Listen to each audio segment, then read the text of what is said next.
শেখ হাসিনা সরকারের আমলে কয়েক বিলিয়ন ডলার অর্থ পাচার হয়েছে বিদেশে। ধ্বংস করা হয়েছে দেশের ব্যাংক খাতকে। পাচার হওয়া এসব অর্থ চিহ্নিত করা সম্ভব বলে মনে করছেন বিশ্লেষকরা।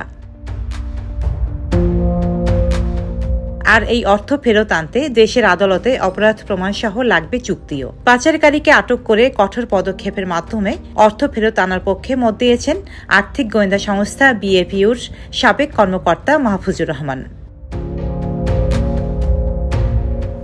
হাসিনা ও তার সহযোগীরা দেশ থেকে অন্তত 17 বিলিয়ন ডলার বিদেশে পাচার করেছে।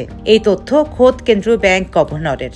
আর ট্রান্সপারেন্সি ইন্টারন্যাশনাল বাংলাদেশের তথ্য বলছে, বিগত সরকারের আমলে প্রতি বছর পাচার হয়েছে 12 থেকে 15 বিলিয়ন ডলার।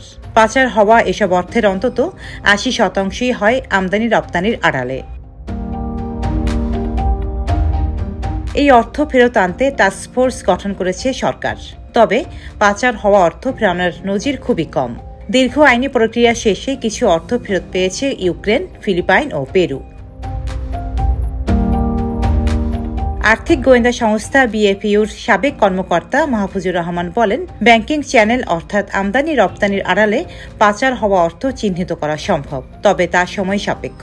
দ্রুত অর্থ ফেরত আনতে পাচারকারীদের আটকের পর কঠোর পদক্ষেপ ভালো ফল আসবে বলে মনে করেন তিনি।